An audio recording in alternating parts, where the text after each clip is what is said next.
Hello, this is Winston. With here sitting with my father who just got back from the gym. It smells really bad and he's making me sit here for this interview. I'm just gonna say, please listen to my father, buy the merchandise so I can get nice things, and I guess he needs to say something. Thank you, my son. Thank you. Hey guys, it's Akira, the Death Fighter from MLW, Big Japan Pro Wrestling, and all the independents all the way around the world, and you are listening to Drinkin.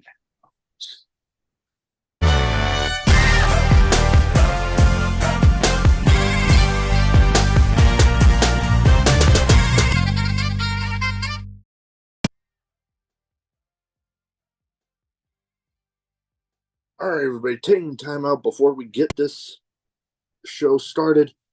I want to thank Reaper Apparel for having Drinkin' Mo's be a brand ambassador for their clothing line. They got good stuff. They got t-shirts, they got hoodies, they got beanies, they got lots of great stuff, encouraging everybody to break out of their comfort zone, live their best self, and hey, it's something I try to live every day.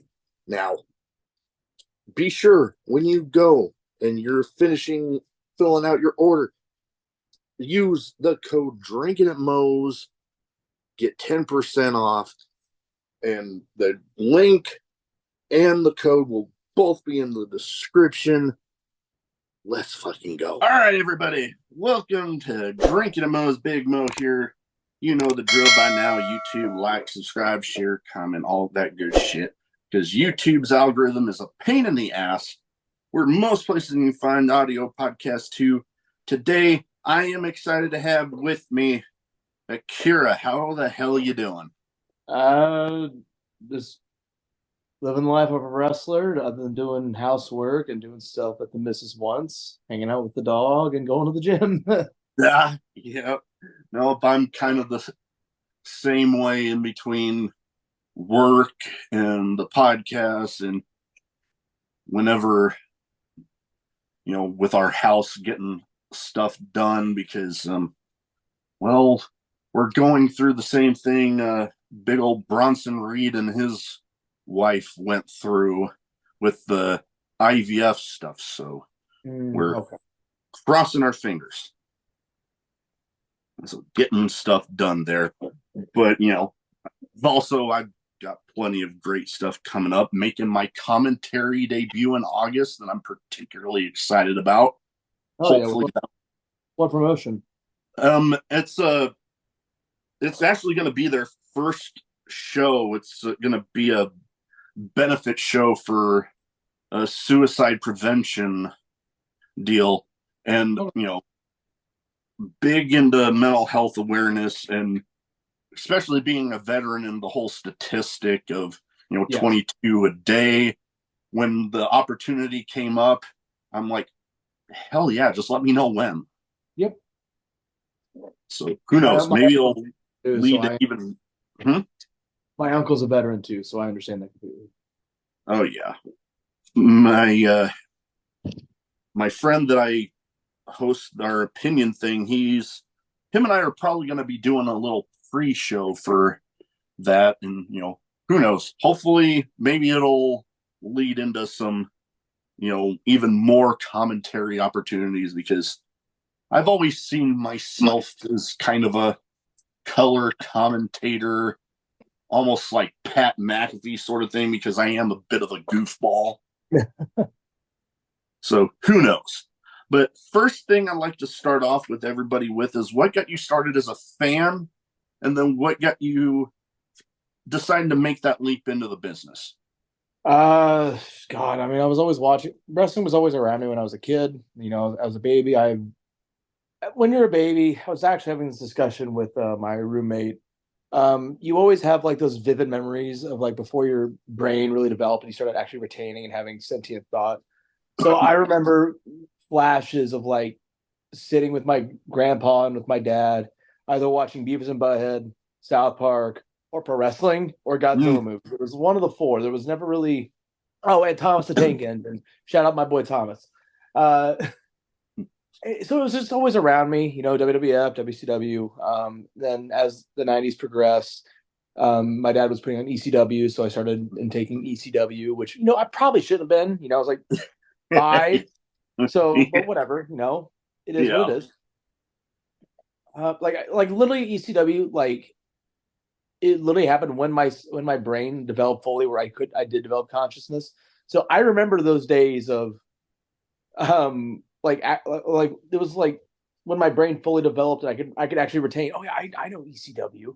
I know what that is. So like this the goofy crap from like WCW and WWF, my brain, and then boom, my brain develops right as ECW gets put on. And so it probably makes more sense as to where I'm at now because of it.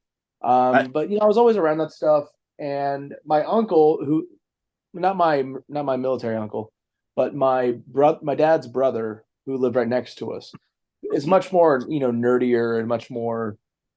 I guess you'd say much more like me, but he looks like a 1970s. I love him to death, but he looks like a 1970s hippie burnout. And so he was he'd get much more into things than my dad would. So he would have like WCW tapes, like actual tapes, like VHS tapes. Kids don't remember these things, but VHS tapes that I've got right in front of me that are from my dad and from my uncle that said like WWF, WCW, ECW, those kinds of things. And my uncle would also have like New Japan tapes, like the tape trader level kind of crap. And he would have that on. So I was always around like all the different kinds of wrestling. But obviously, I was so young, I didn't really differentiate what yeah. those were, but I knew the people that I liked. I liked The Rock. I liked Bret Hart. I liked DDP. I loved Raven. I loved Tajiri. I loved Sabu. Like RVD. Those I remember those guys. And then as you Yeah. grow up, you go, oh wait, no, I was watching ECW. I was watching WCW. I was watching these things. I remember watching when Chris Jericho debuted on Raw, and I thought it was the coolest thing in the world. Oh yeah. But life goes on, you grow. I always liked wrestling, but then as I grew up, I got into junior high. Everyone hits that age old time in their life, in their pre-adulthood, in their youth, when the hormones kick in, the veracity kicks in, and you just get, instead of wanting to explore the world, you get sucked up in your own bullshit. So I became the edgy metalhead kid. I was more focused on that and on music. I kind of fell out of love with wrestling, also because I'm not gonna lie, my dad would start to watch more WWF, and even he started to fall out of it, and it became a time of like the Triple H Reign of Terror. So like the matches were fucking long, the matches were fucking boring, and I'm just like, why am I watching? This has been fun to watch, and so I kind Yeah. of noped out. I was like, I'm too fucking. I'm like 13, 14, 15. I am dealing with my own hormones and I'm dealing with constant erections and shit. So it's like, why am I watching this? I'm gonna go watch porn. I'm gonna go listen to music. I'm gonna do these things. Because you know what? It's gonna be much more gratifying than watching a bunch of fucking matches that I'm just like, it's the same shit. Oh, Triple H wins. Oh, Triple H wins. Oh, guy I don't like wins. This is like Yeah. whatever, it became, it was around that time that, especially when, oh, 1 second, my spouse. All So right. where was I? So I got. It was around that time, that you hear, oh, pro wrestling's fake, blah blah blah blah blah, and especially around that time with all the goofy shit that was on WWF, because WCW was out of business. ECW wasn't there anymore. I didn't have internet at all, so I couldn't go look up like New Japan or Noah or that kind of stuff. Yeah. And I was in the middle of Indiana, so there was no like tapes for me to trade, or at least none that I knew, because I was a kid and I wasn't my uncle who knew guys. I didn't think to ask my uncle either. So I just was like, wow, this kind of sucks. This looks kind of like bullshit, and I just moved on. But grew up, went to high school, got through high school, went to college, and I was swimming in college, and then I became friends with some guys. But my swimming career kind of got cut short because I was getting repeat shoulder injuries, and my coach never wanted to curtail the training to differentiate from what was causing my injury. And I said, you know what? I'm not having fun with this. I ain't gonna do this shit anymore. Yeah. And I opted out. And that's, I was at a Christian college too, so couldn't be drinking, couldn't be doing anything. But that's when I decided I'm going to hang out with these guys, and through these guys, that's when I got back into wrestling because they had I think it was a Royal Rumble party, and I went and hung out, and I saw that wrestling was a little different, and I was like, okay. But then I got back into I forget who I saw, but I got back into watching wrestling more, and it went for people were started to, you heard words about like Evolve, you hear about Ring of Honor and shit, and I started going, okay, what are these things? And started diving back into it because I wasn't swimming anymore. I wasn't dedicating half of my day to school and half of my day to swim, and 8 hours of sleep. So I started diving back into video games, back into music, but back into wrestling, most importantly. And that was when, I saw Ring of Honor. I saw Noah. I got back into New Japan. I remembered what it was that I was watching back when I was a kid. And it sucked me back in where I was just a huge fan of it again, a bigger fan even. And I was much more educated and more nuanced to it because I had developed my prefrontal cortex, if you will, because I was in college. I wasn't doing a college where I was getting ideas that were just affirming my beliefs. I was getting ideas that were challenging my beliefs, and I was challenging the professor's beliefs because that's the kind of brain that I have in my head. And it same goes for pro wrestling. I'm always trying to engage the audience and push the boundaries or, ask the questions. Whenever people get iffy about blood or whatever in pro wrestling or death matches, and I'll continue to push that boundary by making people go, wow, that match was really good. Wow, he actually really wrestled. Going back to 2021, there was a tournament that it was for my friend Colt 45 who passed away. And someone was doing commentary on the whole thing was fucking Lodi from the Flock. Don't know why. It was in the middle. So trust me, the whole connection to Raven thing went back years, and I'm still perplexed by it. But Lodi, who apparently does not like deathmatch wrestling, was doing commentary for this entire tournament. And after every single one of my matches, he would go, God, that match was really good. You really wrestled in that shit. And I realized that's the kind of person I'm going to be, is I'm going to make people watch a death match or watch a regular match and go, wow, that looked real. Or, wow, that changed my perspective on things. But that was how I was in college. That's how I was in life. And that's how I'm going to continue to be. I'm never going to I'm not going to change who I am or change how I am intellectually just because of what I'm doing or whoever I'm working for. Oh yeah. And eventually I graduated, and I was working 2 to 3 different jobs. I was working a factory job in the middle of Indiana because I graduated with a public relations corporate business degree. In the middle of Indiana, there's really no way to use that degree, and I didn't have money to move out because I was spending most of my time swimming, so I couldn't get a real job, and it was legitimately just it was a never-ending repeat cycle that one day I just decided I'm going to break this. My uncle took me to a house show where I watched AJ Styles versus Dean Ambrose of all people, and they did a TLC match. I watched that match and I said, I'm going to become a wrestler. And then I went out on my own and I did it. I found a school. The school closed before I could even apply or, pay money. And it would have been convenient because it was like 20 minutes, 30 minutes for me tops. Oh, yeah. And then I found a better school that was 3 hours away because I'm from Delphi, Indiana. Terre Haute, Indiana is 3 hours away. And that's where I started training. I'd drive one way, train for 2 to 3 days, sleep on my manager's dirty house in his dirty mattress. And I would stay there for 2 to 3 days, get ring time, go back, go to work, repeat until I debuted. And then then I'd wrestle and I'd wrestle and I'd wrestle. And then one day my parents, because I lost my job because I was focusing on wrestling, and the place I was working for, I didn't agree with some of their practices, and I called them out on it. And they argued with me and said, "Oh, you leave." And I'll be perfectly transparent. It was a mission group. It was a Christian mission group, which I'm a Christian. So it wasn't because it was a Christian.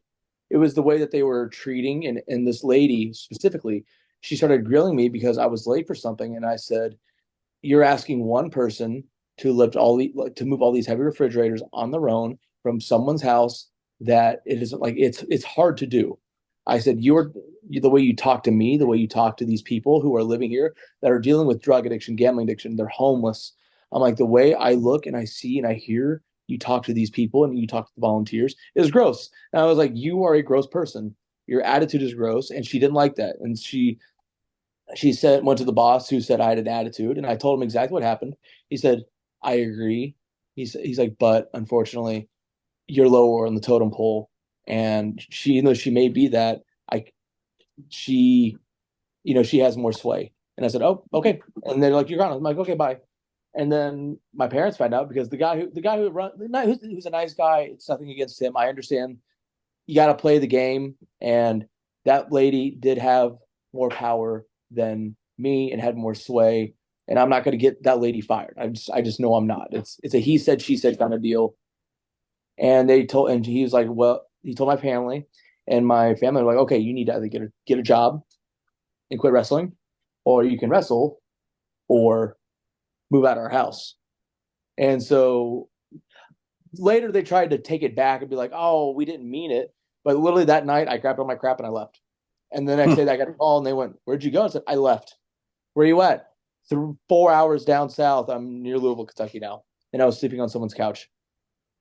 And that's literally like where my life as a pro wrestler truly began, because I was on my own. I had $200 to my name. I spent probably $150 on fixing my car because the alternator went out immediately as soon as I got down there to get a job.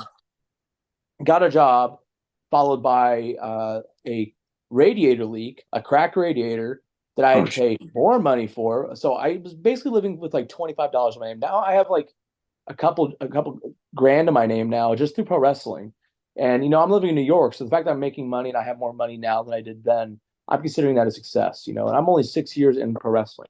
So I have many more years to grow and make more money. And I'm just getting used to the fact that I actually have some spending money now. So I can go buy merchandise. I can go like spend money on things. But part of me is just like, something could happen and you need to have all that money just in case. And it's like, and I'm learning now you have to spend a little money to make that money. And I'm like, now I'm like, okay, I'll pay for the 8x10s. I'll pay for the t-shirts. I'll pay for high quality gear now. Which now because I've been around places, I've discovered that, I can get people will actually want to sponsor me and they'll pay for the gear. They'll pay for these things. I just have to shout them out. And I'm like, it's weird being where I am now versus where I was 6 years ago when no one gave a flying shit about it. Like now I'm sponsored by Hitman Break Sports, who legitimately gave me the chance. And I'm happy to say my job is a full-time pro wrestler. I'm a sponsored athlete. I'm able to stay at home. I'm able to take care of the animals. I'm able to do things for Masha. I'm able to do things for myself. I'm able to Twitch stream. I'm able to have a life that's not a 9 to 5 because of them. Now, am I making 6 figures? No. But am I making more than a minimum wage worker? And I'm able to live in New York and sustain myself sufficiently and focus purely on my career?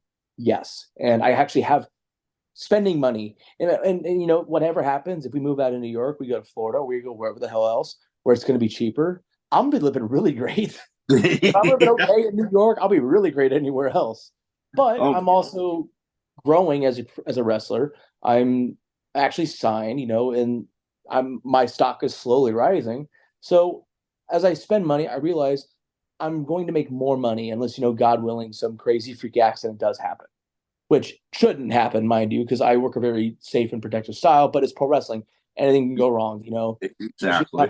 Takayama-san broke his neck doing a sunset flip. It's crazier things have happened, but knocking on wood, my life is pretty good right now. And I project, with all the things I've got going in my life, that things are going to get better. But that's literally where I started as a pro wrestling fan, getting into the business, and it's how my life spiraled from being basically homeless to having a 2-bedroom in New York with my girlfriend and one of my best friends. That's awesome. And my 2 dogs and my 2 guinea pigs. Yeah, my wife and I, we got that one dog I told you about. And then we also got 3 cats, which one of them seems to love the hell out of me for some reason, even though it wasn't my idea to get them. That's why it happens, though. You don't really have the idea, you don't really want, and then boom, they love. He loves Winston Like loves how mom, do you? but when she's gone, I am the cuddle father, and I enjoy it. No. Coda, my Shiba, is not a cuddler. He's Yeah. just jealous now that he has a brother, and now he just shoots daggers.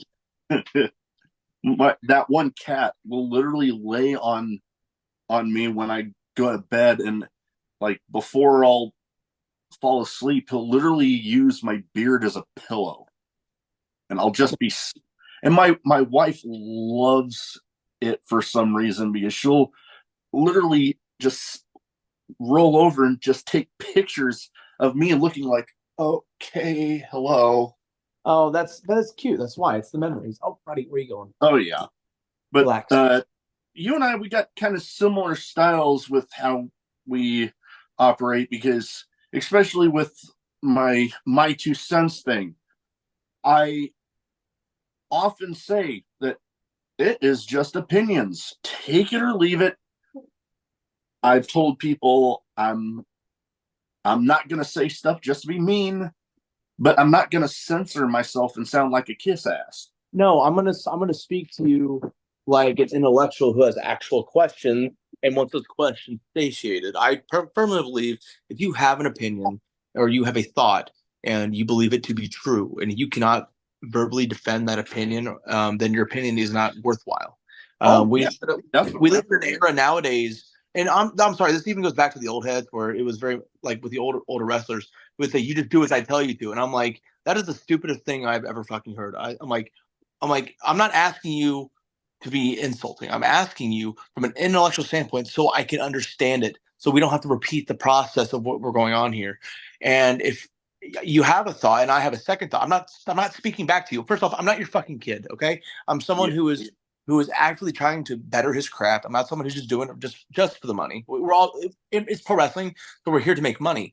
But I'm also doing it to become a better pro wrestler. And I've heard this so many times where people go like, you don't need to ask why. And it's like, understanding why is the whole point of acquiring knowledge. If you don't, Oh yeah.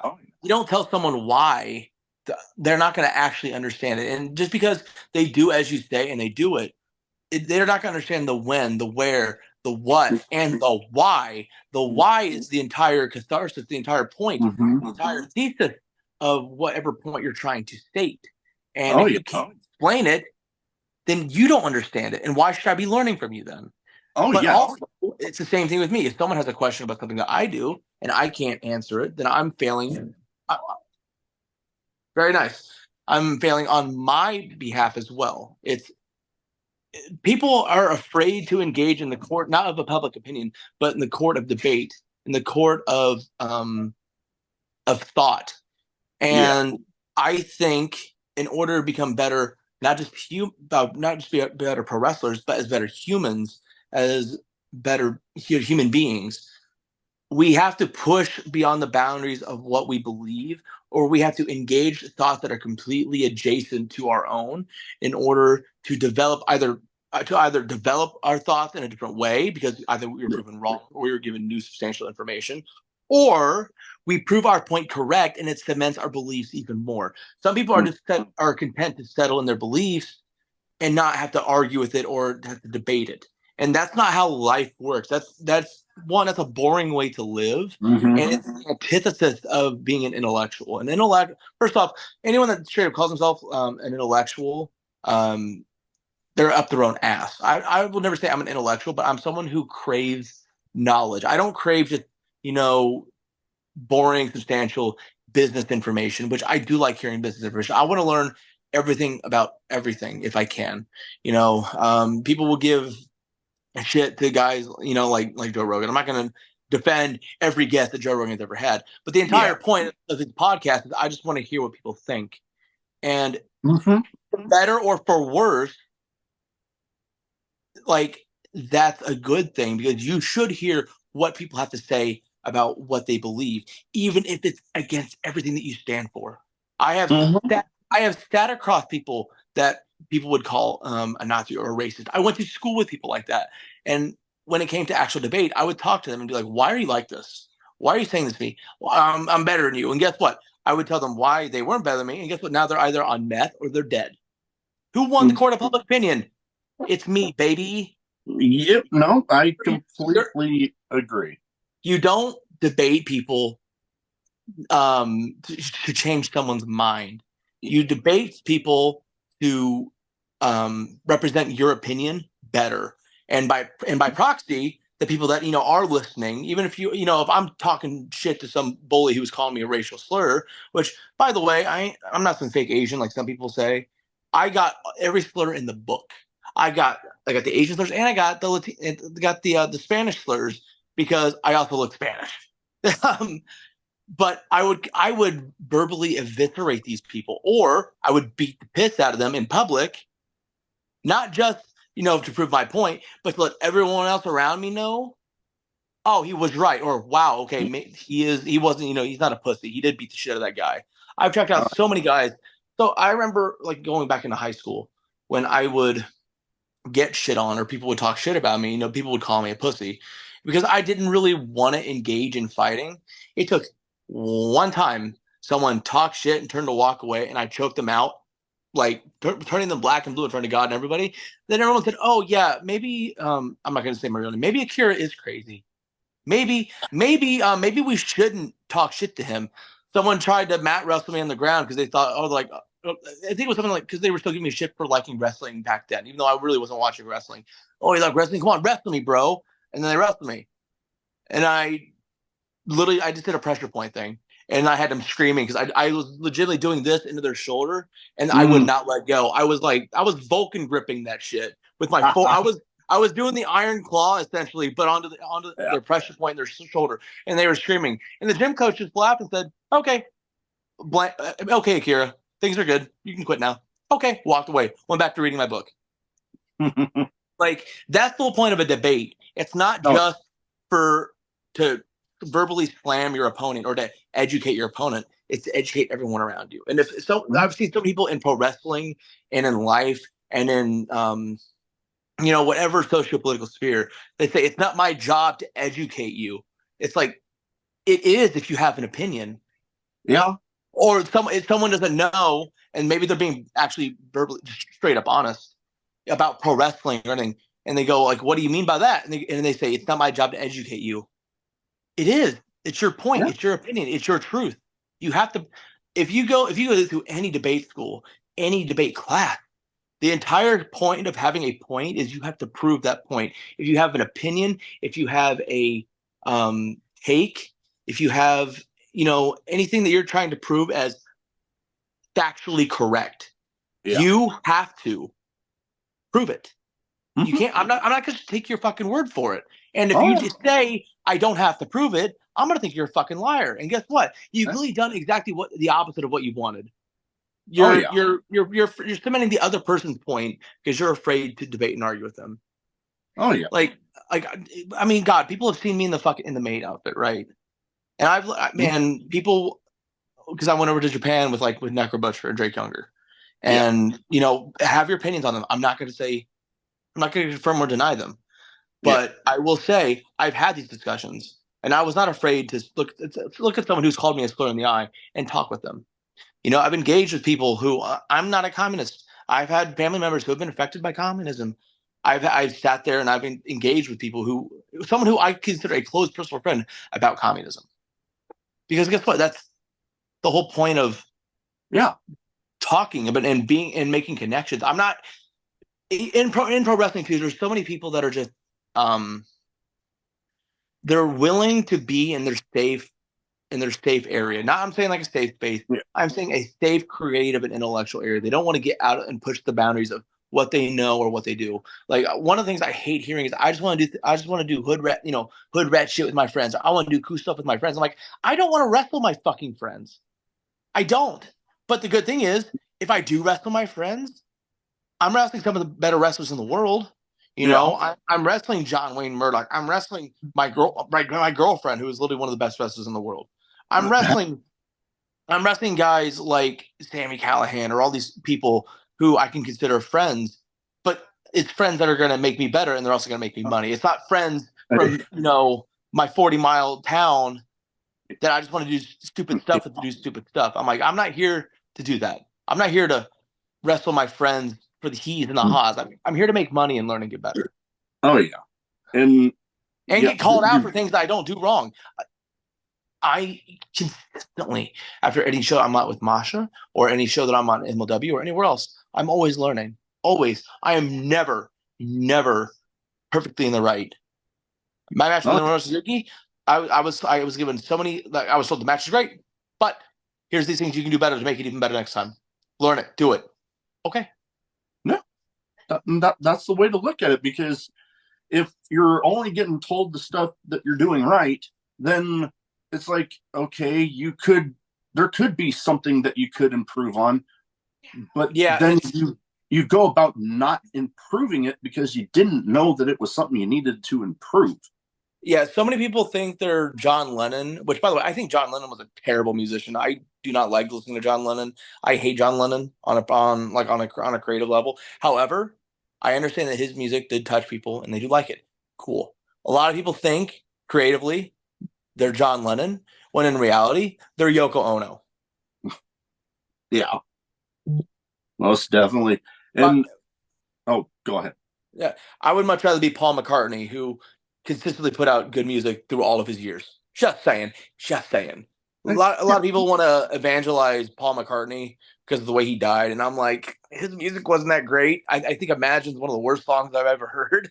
And God, there was a clip trending of John Lennon and Chuck Berry playing on Twitter, and Yoko starts shrieking, and you see Chuck Berry just like shrivel on the inside every time she shrieks.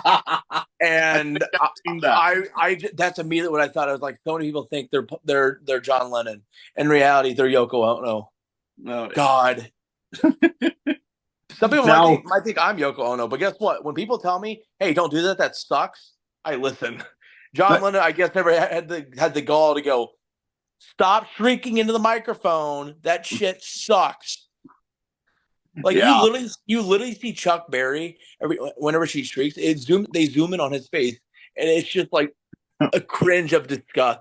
It's like if you're watching The Office and you cringe at something that's being said, it's that exact same reaction. You're like, oh God, oh God, yeah, and it's the same sort of deal with the podcast. Anytime anybody's given me, things like, hey, you could do this to improve this, or you can do that, and then like, hell, my notes that I have laying here right in front of me, it was one of my early guests that was telling me, because one of my first episodes I was kind of stumbling around. It's like, well, maybe you should do this, and then boom, I've used it ever since. Yeah, well, that's the thing. That's called being coachable. That's, and it's also not someone who's just shitting on you just to shit on you. You're giving actual constructive criticism, but this person also understands that, oh, he's new. He's probably never done a whole lot of public speaking in his life. And that's okay. You don't have to verbally eviscerate someone, which is another thing a lot of old heads do. They will scream and shout. It's like, you're screaming and shouting at someone. It doesn't really fucking do anything. If anything, if you're screaming and yelling at me, I don't listen to you. I think, God, this guy's annoying. Oh, you might be yelling truth, but the base of human reaction whenever you get yelled at or screamed at is to ignore or to fight back. Like a lot, and yes, you might be saying truth, and yes, you need to have a thick skin getting into wrestling, but I don't know. We're not in the 1960s. We're not in the 1970s anymore. And we have proof of so many different ways of coaching and so many ways of teaching. And you're pushing away someone who could be, a WrestleMania main eventer just by being a verbacious asshole. And I don't yell at people. I really don't. I will get stern with people, even in matches that I think like someone is just impossible to work with. I will be like, "Hey, let's talk." And I don't do that much because I don't ever like to think of myself as someone who is in the position to talk down to anybody. I'm just a dude. I'm the dude trying to make money, and that's it. I'm learning as time goes on that people want me to give advice. And, I go, I'm like, well, here's some advice, maybe, what I watched or what I worked with when I worked with you. But I just never want to yell, because if you yell, you turn it off. I don't yell. I don't even yell at students, man. Like I'll get annoyed and I'll stop. I'll just stop and like I'll look them in the eye and be like, let's talk. What are you doing? What is this? Have you been practicing? Have you been watching anything? You know, I it's it's like a promo. How many people yelling a promo do you actually want to listen to? I'll maybe listen to Hogan do it, and that's it, because it's Hulk Hogan, and he's gonna yell about my vitamins and leg dropping, and he's gonna do an Hulkamania baby or a Macho Man. But even Macho Man wasn't yelling all the time. Like Yeah. you listen to guys like Raven or Jake the Snake, or like him or hate him, Eddie Kingston or CM Punk or even Moxley. Like they say promos that people feel because they're just not yelling all the time. Oh yeah, Eddie Kingston's one of my absolute favorites right now. Oh yeah, but he's not yelling all the time. He's soft when he needs to be. He has dynamics in what he says and does. It's the same with Raven. Like so many people also either they're yelling or they just sound like they're. A lot of people's promos sound like bad porn acting, and I'm like, do you once again? No one likes being yelled at. Do you like listening to people talk in bad pornos? No, no. I'm like, shut up and get to the fucking dude. Yeah. It's Yeah. But even then, like some of these guys, they're fucking, i.e., they're wrestling. I'm like, okay, whatever, Like I don't, I'm not a flippy guy. You've seen my work. I'm much more a Terry Funk, if you will. I'm a Terry Funk. I like the shoot style wrestling as well. Um, I don't know. It's like I want everything. I want everything I do to appear or feel real or to feel Mhm. grounded in reality in some way. Oh, you're leaving? Can't really tell your whole life story over here. I mean, yeah, duh. No, it's called being open. Try it sometime. Not everything has to be a Cold War. But yeah, that's just my train of thought. Guest star Masha Slamovich. She took the dog. You know what? I actually just got to see her at the last Des Moines stop for Sammy Callahan's promotion, Revolver. Yeah. Where she was teaming with the Second Gear crew. Oh yeah. The War Games kind of deal. Yeah, that was nuts. She's crazy. And here's the other one. God, you are so much heavier. Oh. But yeah, that was actually hell. That match, even in particular, leads me into something else I was gonna talk about with the experience you've had in deathmatch wrestling. I've actually had some funny experiences attempting to watch it when either my mother-in-law walks in or my wife sat down during one of the recent Uncharted Territories for H2O, and they have their Deathmatch Discovery Gauntlet they were doing at the time. And there happened to be a whole bunch of carpet strips in there, and like a guy got whipped into them, and she was just like, the look on her face was just like, oh my God. Yeah. And I just, yeah. Can't confirm, like, vinyl bats hurt, broken vinyls hurt, and carpet strips are the fucking worst. I would rather land in barbed wire. Oh God, yeah. With remodeling parts of our house, I've accidentally come into contact with carpet strips before, and yeah, they're awful. They're awful. They're God fucking awful. Which leads me to a question that a lot of people I've heard ask different deathmatch wrestlers is why deathmatch wrestling? I wasn't a fan of it when I first started. I was a regular, basically what I do now. I was a hard-hitting grappler guy, but people didn't believe me, and I got the chance to go to Mexico. Went to Mexico, and they said, "Hey, there's a spot on the show. It's a death match. You want in?" Yeah, I did it, and something clicked. So it was a euphoria, a high.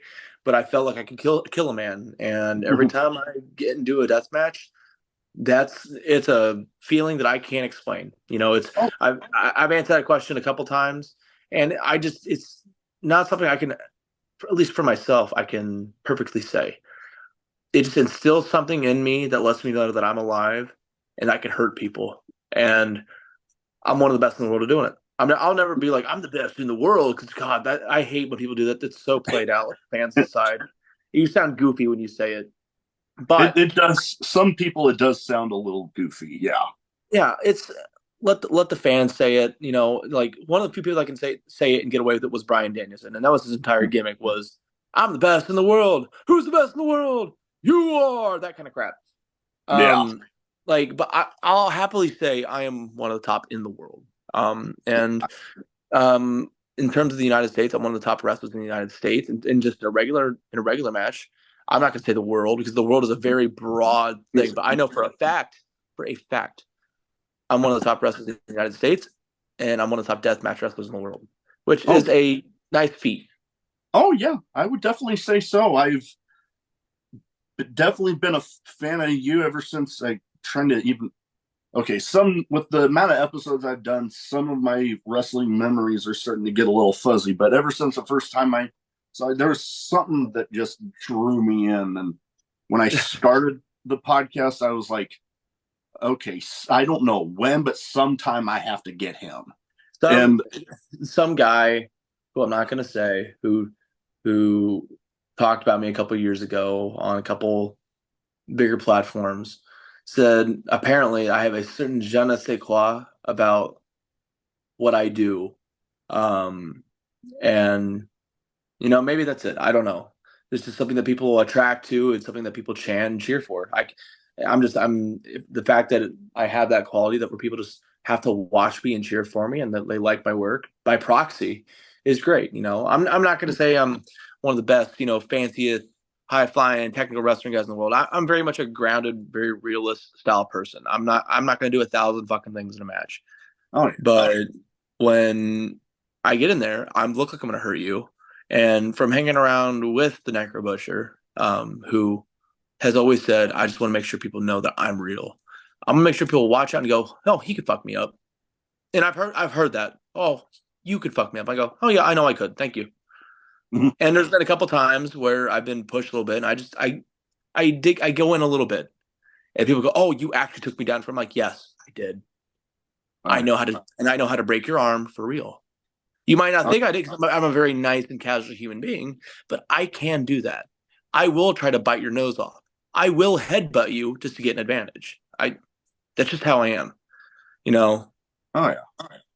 And people will say like, "Oh, he's faking it." I'm like, I had my face clawed open. I got this for real. I had a hole this deep in my face, and I wrestled for 10 minutes and didn't think anything of it until I got to the back and I realized what happened. I'm you could punch me in the face, but I'm not gonna care.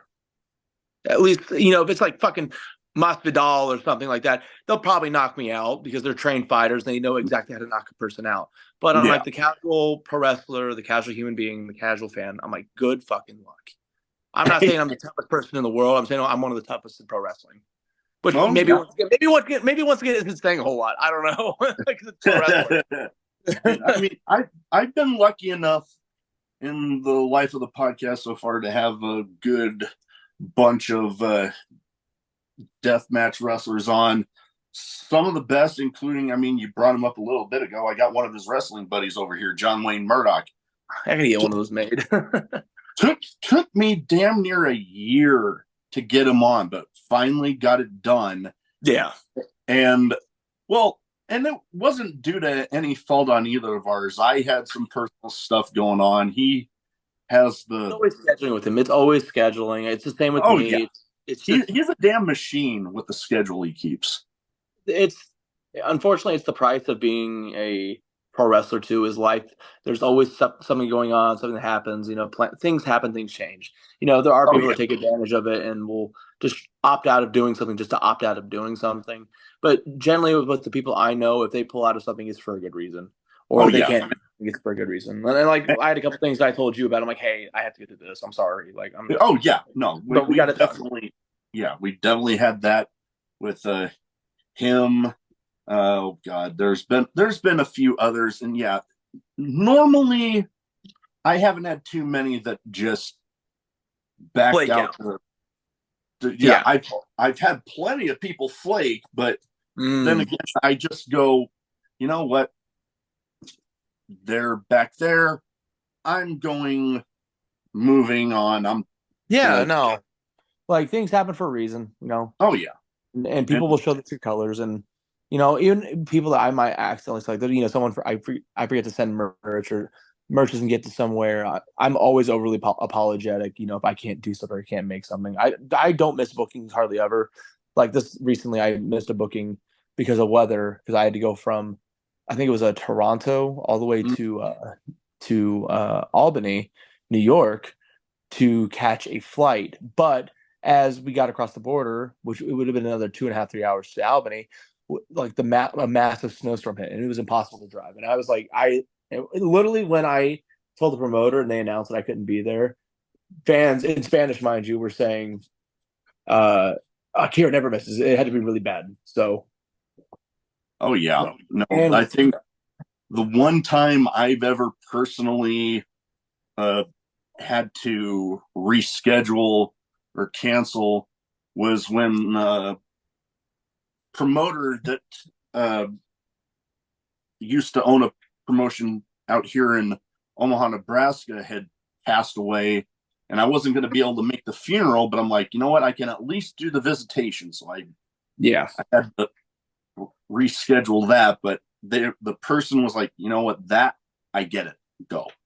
So yeah, but you know, you've been all over, going to Japan like we've talked about, and then also I was excited when I first heard about you and MLW, because much like, okay, there's two promotions right now that have like a national TV presence that I consider kind of underrated in a lot of ways, because they don't get the attention that, you know, WWE or AEW get, but MLW and back now to TNA, both of those, I saw you getting signed there with MLW. I was like, holy crap. And then what was it like with we've talked little bits about Raven. What was it like, you know, being involved in all that with him? Because he's definitely one of those that has had some of the most memorable stables in wrestling. Yeah. What was it like for you being involved with him there? It's interesting because I grew up and I always liked Raven.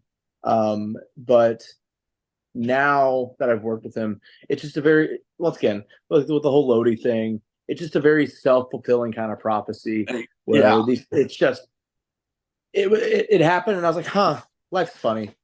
I learned a lot from him. I learned about, you know, for promos. I learned promos, things, little things in the ring, and just as taking advantage of things in the back. I learned just a lot from him how to do that. No, he's definitely one of those that would have a great mind for doing all that. And then, you know, hell, you've jumped right in there, winning a couple championships, beating one of my signed figures I got back here. Yeah. Of a guy you beat for the middleweight title, Lince Dorado. Yeah. So and then you've had like a pretty nice run there. You know, there was a Masha defense and a guy that I'd actually had on when MLW did some stuff with Loco down in Texas, Dimitri Alexandra. Yep. What was that match in particular like for you? All right, we're back.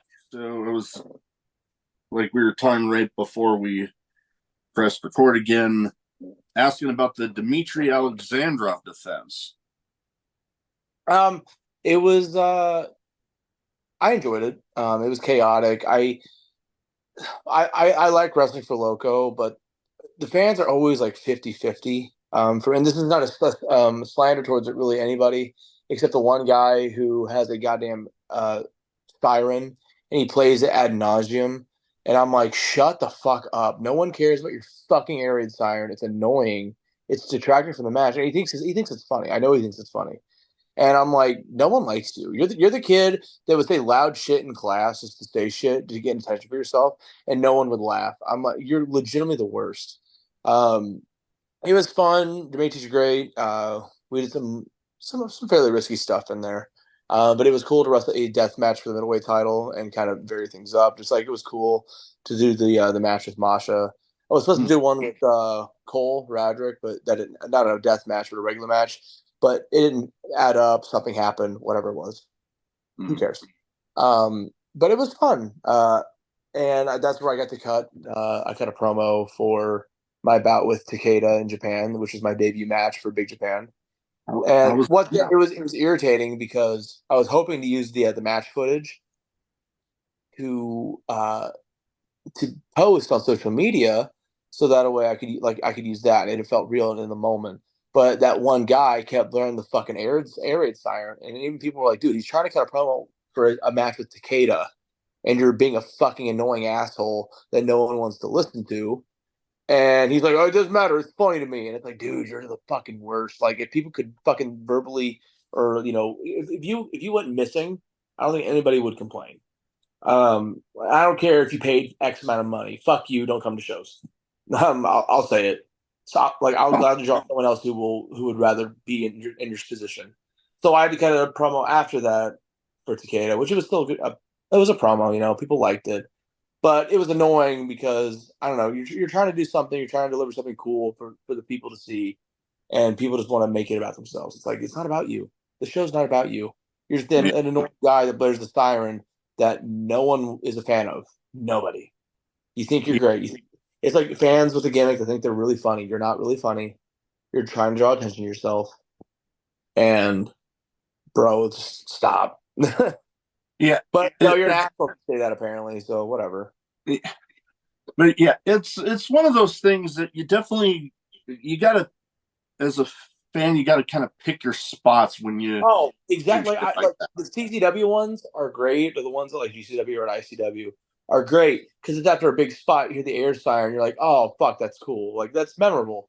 But you're just doing it randomly, like when people are talking or when something's happening that's not that, and you're just trying to detract from the match. It's fucking I legitimately hate when people do that. Like if you're detracting from the show, like if anyone else was detracting from a show, like at WWE or anything else like that, they take that thing away from you and they fucking throw it out and throw you out. And I think it should still be the same on the independents. Like if you're detracting, even get it in the building. Yeah, if you're detracting from a match just to be funny or to try to be funny and to be an asshole, fuck you, get thrown out. Like the show's not about you. You're there to watch. You're there to watch. You're there to chant. You could both, obviously, like at CCW or other places, or GCW or ICW. If you're doing an air raid siren or doing an air horn, like after a big spot, it's a cool thing. Like the clips are cool, the air siren's cool. But if you're doing it ad nauseum, nonstop, at the worst times, just to get a laugh out of yourself, that you should get thrown out. It's the same as like pulling your pants down in the middle of public. Like, I've had times where myself, but I pick a spot. Like I'm not because like one in particular that I look back on fondly was actually not all that long ago in a match that Mike Bennett was in, and there was a lull in the match, and he was in one corner, and I just yell out like Roderick Strong. I just yelled out, "Hello!" And you could just see the look on his face, like he just cracked up. I'm like, yes. Yeah, that's funny. It's not like it's not that. It's just not that. People that do that know who they are, and they were the kid in high school that no one liked. I'm with you there. Now, before I get into my categories here, I did have a thought. You have been both an opponent and and a tag partner with Masha Slamovich. What is it like? What has it been like for you? Having, you're together and then you are working together and sometimes against each other. It's just procedural. It's procedural, and we treat each other like we would any other opponent, except we also, throw our hands a little harder because just like stuff at home. You didn't do this. You did like that kind of stuff. But we treat each other the exact same as we would anybody else. Like we did a shoot wrestling cage match kind of deal, and I tried to pride stomp her head in. She stabbed me with knives. I've stabbed her with knives.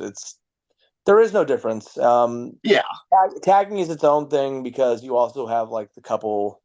It's like couple bickering. You're like, no, I want to do this. I want to do this. But it's just like anybody else where you're doing with someone you go home to. But I've always had fun either way. I think all of our matches have been fun and different in various ways. And I wish, especially the tag team, I wish that more people had gotten behind it. But people just didn't want to book us, or they were afraid to book us. I don't know. Like, yeah, I mean, you book us, and we're considerably more over than the people that you'd probably bring in to face us. And I'll say it. I've always been a fan of it. Not to interrupt you, I've always been a fan of it. Yeah, I just think people just didn't know how to book us, and I'm like, just book us. Let us wrestle. Let us win. We're like two dominant forces in pro wrestling. We tag together. We're over together. We're over separate. Like, yeah, you think it'd be easy money, but people didn't want to do it, and whatever. Move on. It's like doing a great movie or making a great movie that should, by all accounts, print a lot of money. But people just didn't get behind it for whatever fucking reason. So it is what it is. You move on. Next project. Yep.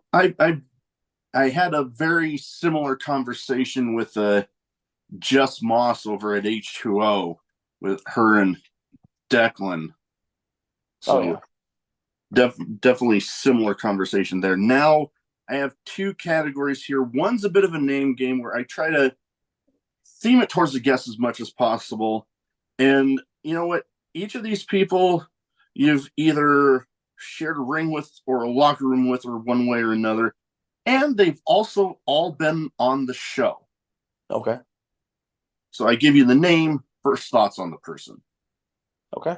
First one, I had him on shortly after that video came out of him burning the IWA Mid-South belt. Jake Chris. Love Jake.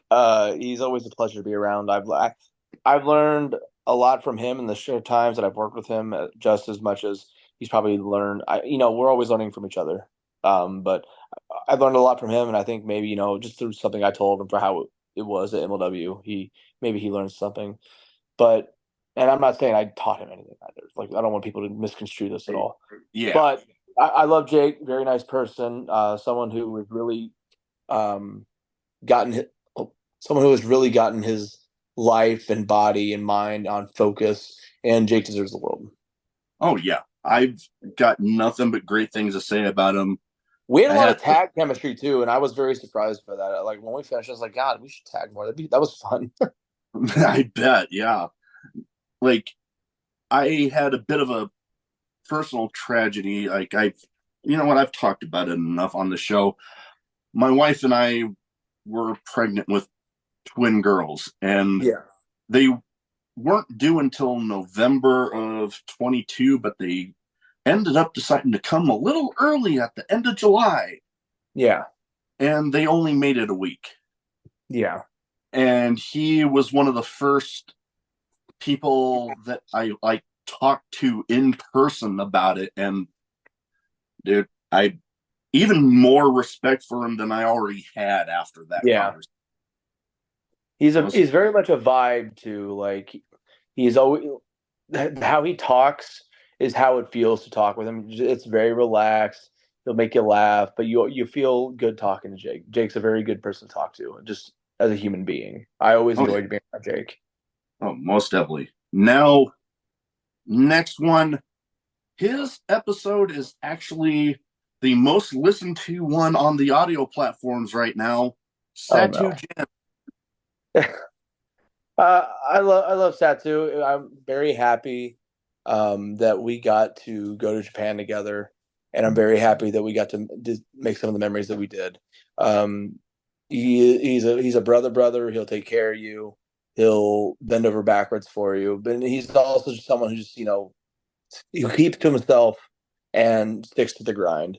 I wish all the best for him. I haven't seen him since Japan.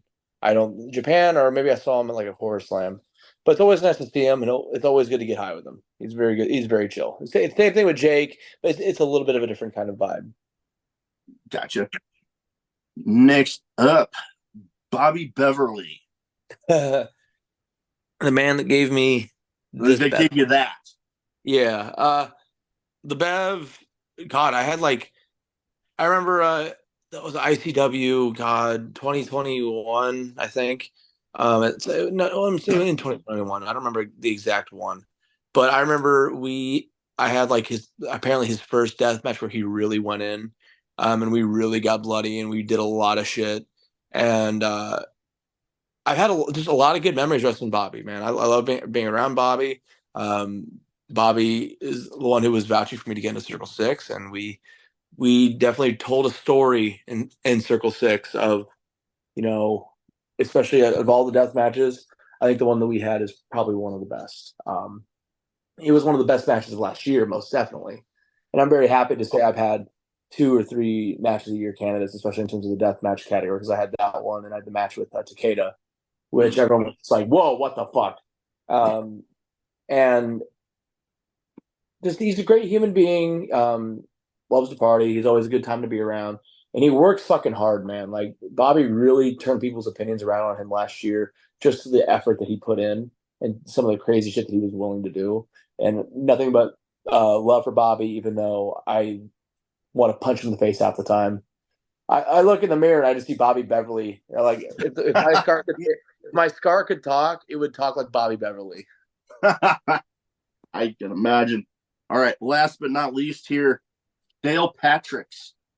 God, Dale was around when I first started. Dale gave me the first match I had where I got like a "this is awesome" kind of deal, and I learned a lot just from working with Dale and just from being around Dale. And it's very cool that he's in Japan right now, just like I was. And he was given an opportunity because Necro got hurt. Which if you want to, please donate to Necro's surgery fund. Buy a shirt. I would like Dale's taking the reins. He's taking what he's being given. And he's running with it, and I'm happy that he's over there and he's sticking around and he's doing the deal. I know I'll be back to Japan, but it's good to see that Dale's out there proving that he's a good hand for Big Japan as well. And I will say this too, going back to the Necro thing. People can say whatever they want about Necro, but when I was over there, he treated me with nothing but respect. He obviously did some like old head jokes, which is what old heads do. Like if I was with my grandpa, he's gonna say some shit that would probably make people uncomfortable. But as someone who's been around that, I just shot the shit back with him, and he just laughed. He saw pictures of me as Maid Kira, and we were at this place, and there was some Japanese girls talking to us, and I said, they're like, "Oh, Akira-san, you're very pretty," and I go, "Oh no, even prettier," and I show them pictures of Maid Kira, and they go, "Oh my God, kawaii," and Necro goes, "Kira, are you showing these beautiful Japanese women you dressed as a maid?" And I go, "Yeah, Necro," and I said, "Guess what?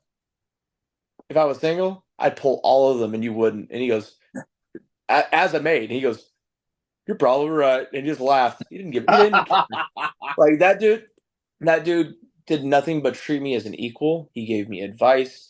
He gave me little things to help me truly make myself a presence in Big Japan, which I had probably one of the craziest debuts and receptions from Big Japan and Big Japan fans. He paid for my meals when we were out together. He took care of me, and he didn't treat me. He didn't treat Satu Jin, who was mixed race and I think believe pansexual, and he's very open about it. But he treated us as equals, and that dude has literally given his body for this. And I'm not saying this or that, But if you want to, and you've always liked, if you've liked Necro Butcher and you've enjoyed his work, the dude is literally in Japan stranded with a shattered hip. Please donate to him. I can But no, definitely put any like if there's a I believe there's a GoFundMe or something, wasn't there? yeah, GoFundMe. There's T-shirts. I don't know. I don't know the exact link. I think Jasmine St. Clair posted them. But if you want to, I'm not saying you have to. You know, just Yeah. if you've enjoyed his work, please do so. Like, I mean, I know Nick Nemeth did, Jericho did. Like, people. There are people that are respected that have donated. Oh yeah, and And that's at not the the name very drop. I'm just saying, like, there is people that have seen and appreciated and love Necro for what he has done. But no, is going back to Dale off that tangent. Dale's taking the reins. He's running with it. He's doing his own thing. He's making his own presence, and I'm very happy and proud that he's doing that. I'm very happy that I'll have more people to go because I literally like.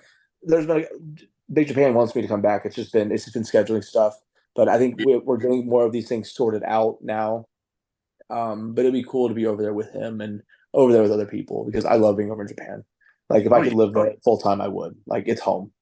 Oh yeah, I have not been to Japan. When I was deployed, we were anchored off of Japan for a while, so like I could see it, but I was never able to put on ground. So it's still a place I want to go. You can make $20 last a week with there, like in terms of food. Like it's nice. It sucks for their economy, but for Americans who go over there, the dollar is very powerful over there. So you can spend a lot of money there at a lot of different places, but you can buy some good stuff. And you spending money there is also good for the Japanese economy because we're spending our money there. Oh yeah, but no, it's a great time. And Tokyo, I love Tokyo, man. It's a lot of different scenes. It's like New York but clean, except maybe Shinjuku because Shinjuku is like kind of, especially late at night, it's kind of the party area. So you'll see like rats. But I would much rather see Tokyo rats than New York rats because New York rats are scary. Oh, I can get you there. All right. Yeah. Now, before I move on, I believe Dale Patrick's actually just got his time in Japan extended, so that's awesome for him. Yeah, he's I think he's staying until May. Well, I think especially because I know he stayed a little longer. I think he was probably asked, and of course he extended his stay. I think I did. I did that too with my first tour, but it was just because they're like, "Hey, do you want to stay longer?" I'm like, "Yeah, sure." And then I made the most out of it. And I think Dale's over there showing that he's a very good hand. And the fact that Necro got hurt, he's just taking the ball and he's running with it. Definitely. Good for him, like it's great being over there. It's great being with Big Japan. And I hope he's getting the most out of it. Yeah. All right. Now I have some random questions. Some might be wrestling related. Some might not be. Some might have absolutely nothing to do with anything we've talked about so far. Yeah. So I give you the question. First answer pops into your head. First one, and we've talked about some crazy moments, but what is one of the craziest in-match moments you've had? Other than that right there. The one I have right here. I mean, those probably. I mean, how often do you see your insides? Or, or you can do this and feel the inside of your face. It's not a regular occurrence. I'd say those. I don't know if there's. I mean, crazy can also be subjective because it can be. Yeah. I had a really bad match. It was long. It was bad with GCW. It was the New Year's match I had with G Raver, who it was crazy because he was high on meth and I didn't know. Oh, so I remember that one. Yeah, so you'll see me. If you watch that match, I am straight faced. I'm ready to fucking work and to go, and everything he does is weird. And then I didn't know it because we just lost our friend Marcus Crane, so I assumed he's just emotionally fucked up. I wasn't too mad. I let him drop me off of like a 20-foot ladder, which took forever to set up, by the way, because it was so fucking big. But I let him suplex me off of that ladder onto another ladder with light tubes on it. And he was high as a kite too. And I look back at that, I'm like, if I'm not including the actual body injuries, I would say probably that, because it's insane to let someone who was high on meth or whatever the fuck he was high on, and he drops you up a 20-foot ladder onto another ladder. Yeah, that Yeah. would be pop that for sure. Now, Yeah. I've asked a lot of people this, especially those in the deathmatch world. What is the weapon you would like to avoid being used on you in a match if you had the choice? Vinyl bats or carpet strips. Fuck them. Hate them. I'll land on a knife board. I will land on a razor board. I know I've landed on a razor board and it hurts. I had cuts on my lower back, but you know what? I would rather do that than land on a fucking carpet strip. Fuck carpet strips. Oh, God. It's an unreasonable amount of pain for something that doesn't get much of a fucking reaction. It sucks. Yeah. Carpet strips, big note from me. Hate them. So, now I have some of my hobbies displayed behind me here. What is the hobby you have, if any? Because I know wrestling and all that can take up a hell of a lot of time. No, I'm not gonna say drugs, but I like video games. I like card collecting, Magic the Gathering specifically. I like playing those kinds of games. I'm very open to doing whatever, just as long as I find it interesting. Like art galleries, I think that's cool. Playing music, I play guitar. I like doing that. I got a new gaming desktop, but it's for my streaming. But now I know I have a platform that I can actually record and edit music and do it on a high level without it, being a crappy computer. So there's that. Card collecting. I like reading. I love writing. I love watching and critiquing. Not even like, for YouTube or anything. Just I'll watch like a movie and just I like to project my thoughts on it. I use my 404 literary criticism classes for good use for myself. I'm just very eclectic in things I like. I'm open to most things, but gaming, card collecting, and taking care of the animals are kind of my forte. And obviously, pro wrestling, it's my job, but it's also my hobby. I love doing it. I love turning it off sometimes because some people it's pro wrestling 24/7, and I'm like, dude, if I'm not at a show or I'm not doing a podcast or I'm not hanging out with friends and we're talking about pro wrestling, I don't want to talk about pro wrestling. No, I'm very happy to turn off Akira and just be me. No, I can totally understand you there. I'm not like a hardcore gamer myself, but I am right now working on trying to see how many of the achievements I can get on the Resident Evil 4 remake. Oh, that game was very good. I really enjoyed that game. Oh, yeah. I've been having a lot of fun. I just recently got enough money in the game to get the infinite ammo rocket launcher. Oh, okay. Yeah. So like that very first level with the village. Yeah. There's times where I won't even go to where you use the binoculars. I'll just aim that and just. Yeah. That first area is brutal too, especially like I played the newer Resident Evils, so the older Resident Evils like 4, the remake. That style of gameplay, I was like, oh god, I haven't played a game like this since like Gears of War. And I wasn't ready for the enemies, but I really enjoyed that game still. Oh yeah, it's a fun time for sure. All right.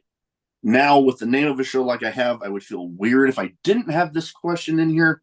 Favorite drink, whether it be alcoholic or non, or one of each, because I've had plenty of people on that for one reason or another don't drink, so I try to be respectful of that. Oh, it's fine. I love to have a little taste of the devil's brew, here and there.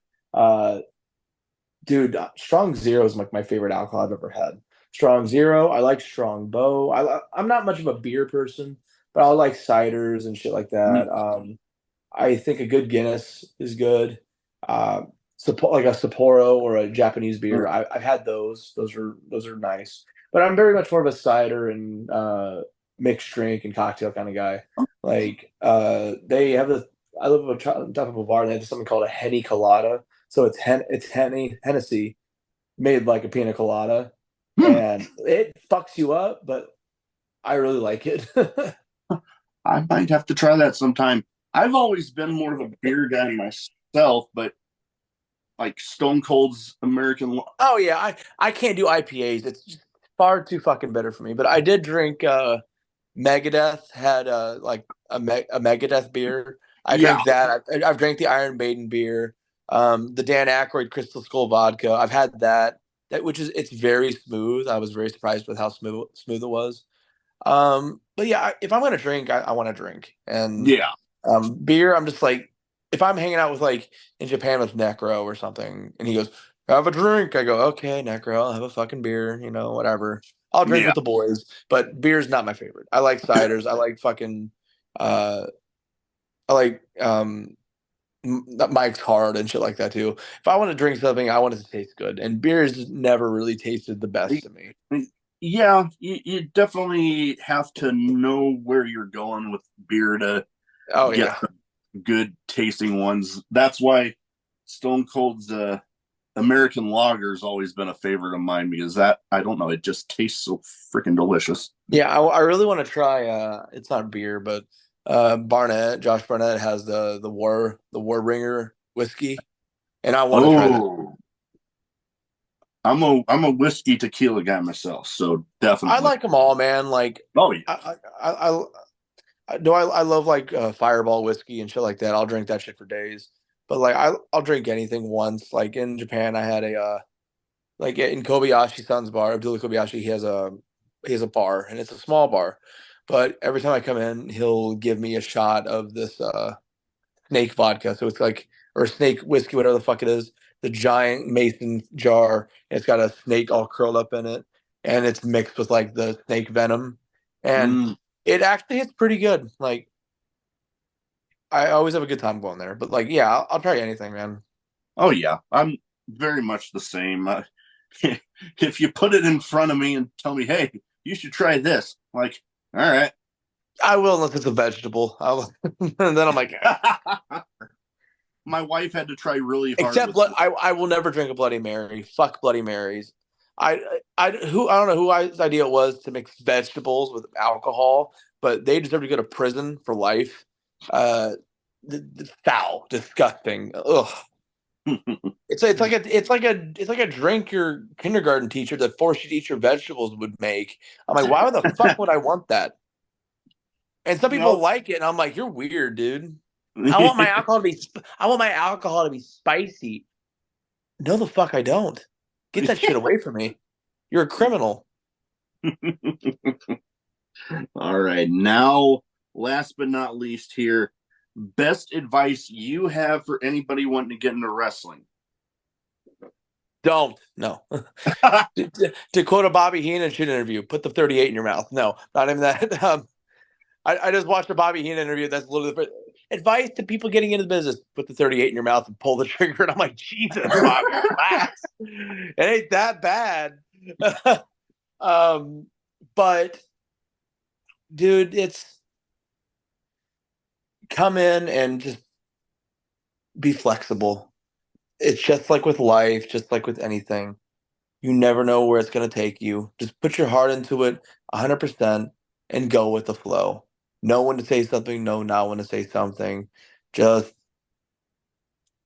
ride the wave of what it is, man. Like, there is no one way of doing things. There's no right way of doing things because there's 1,000 different ways to be a professional wrestler. There's 1,000 ways to be successful, just like there's a million ways to fail.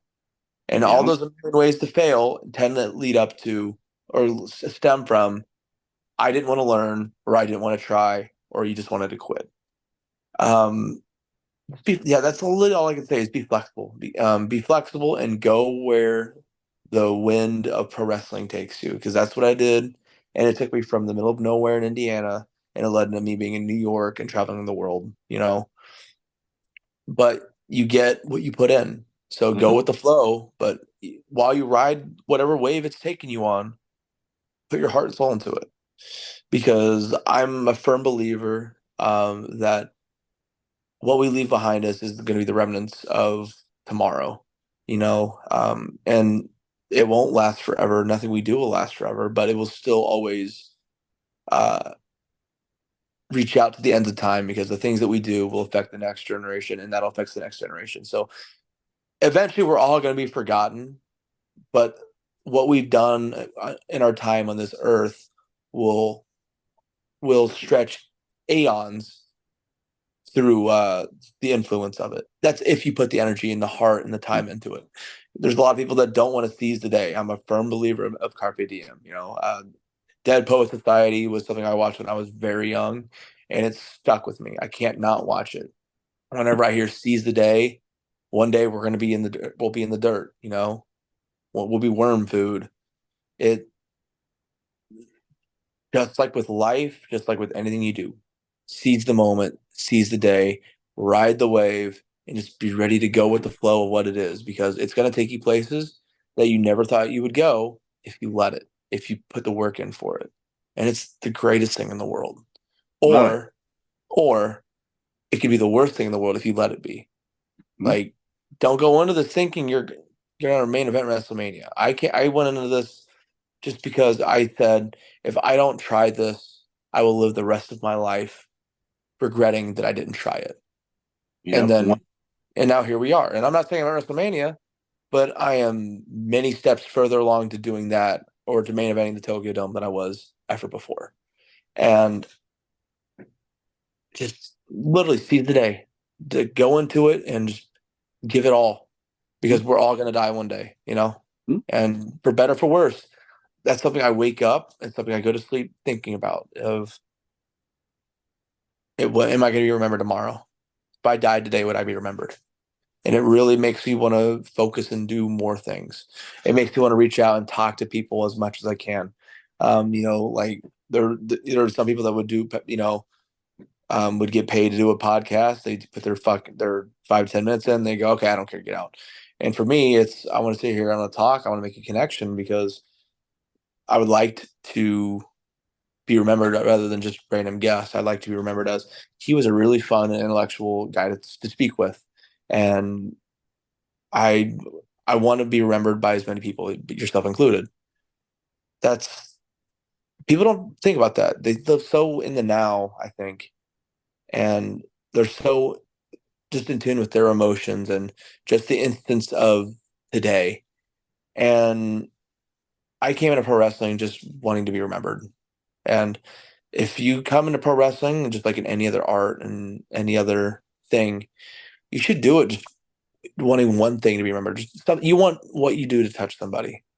It's all about the money, but it's also about, when I'm dead and gone, I want people to say, he was a great wrestler. He did a lot for people that are wrestling today. And he was also just a very good human being. I don't want to be one of those horror stories. I won't be one of those people where when I die, people would remember my work and they remember my character. I don't give a fuck just about my work alone, because you can have great work, but then you can be a total dirtbag human being. And I don't glamorize that. I would much rather be like a Sting than I would be a Dynamite Kid. Definitely good way to go about it. And you know what? You've definitely done all that with me tonight. Like I said, I was already a fan, even more of a fan now. But before we go, where can people find you social media wise? So if they're living under a rock and they don't already have their eyes on you, they can go ahead and get them. So I'm on Twitter, Instagram, Twitch is all at the AKIRA'Way, TheAKIRAWay.